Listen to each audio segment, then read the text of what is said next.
Karolis കിങ്സിന് ചില സ്വഭാവ സവിശേഷതകളുണ്ട്. ടീമിന്റെ വിദേശ ട്രാൻസ്ഫറുകളിൽ രഹസ്യ സ്വഭാവം സൂക്ഷിക്കുന്ന ആളാണ് കിങ്സ്.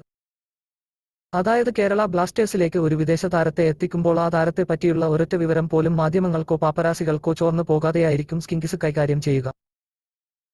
അഡ്രിയാൻ ലൂണാദിമി തുടങ്ങിയ ഒട്ടനേകം വിദേശ താരങ്ങളെ കിങ്സ് ടീമിലെത്തിച്ചത് ഈയൊരു രീതിയിലായിരുന്നു. ഔദ്യോഗിക പ്രഖ്യാപനം നടത്തുമ്പോൾ മാത്രമാണ് താരത്തെ പറ്റി ആരാധകർക്ക് അറിയാൻ കഴിയുന്നത്. ഇത്തരത്തിൽ രഹസ്യ സ്വഭാവം സൂക്ഷിക്കുന്ന കിങ്സിന് യോജിച്ച പരിശീലകനായിരുന്നു ഇവാൻ വുഗോമനോവിച്ച്.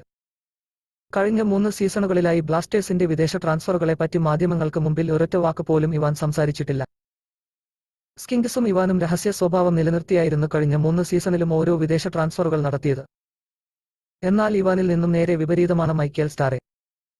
കഴിഞ്ഞ ദിവസങ്ങളിൽ ഫുട്ബോൾ മോർഗൻ എന്ന സ്വീഡിഷ് ചാനലിലെ പോഡ്കാസ്റ്റിൽ ബ്ലാസ്റ്റേഴ്സിന്റെ വിദേശ ട്രാൻസ്ഫറിനെ പറ്റി സ്റ്റാറെ സംസാരിക്കുകയും റൂമർ ലിസ്റ്റിലെ മാഗ്നസ് എറിക്സനെ പറ്റി ചില സൂചനകൾ നൽകുകയും ചെയ്തിരുന്നു. കഴിഞ്ഞ 3 സീസണുകളിൽ പല മാധ്യമങ്ങൾക്കും അഭിമുഖം നൽകിയിട്ടും വിദേശ ട്രാൻസ്ഫറുകളെ പറ്റി ഒരക്ഷരം മിണ്ടാതെ കിങ്സിന്റെ വിശ്വസ്ത കാത്ത ഇവാൻ ആശാനെ പോലെയല്ല പുതിയ പരിശീലകൻ സ്റ്റാറെ. ചിലപ്പോൾ തുടക്കമായത് കൊണ്ടാവാം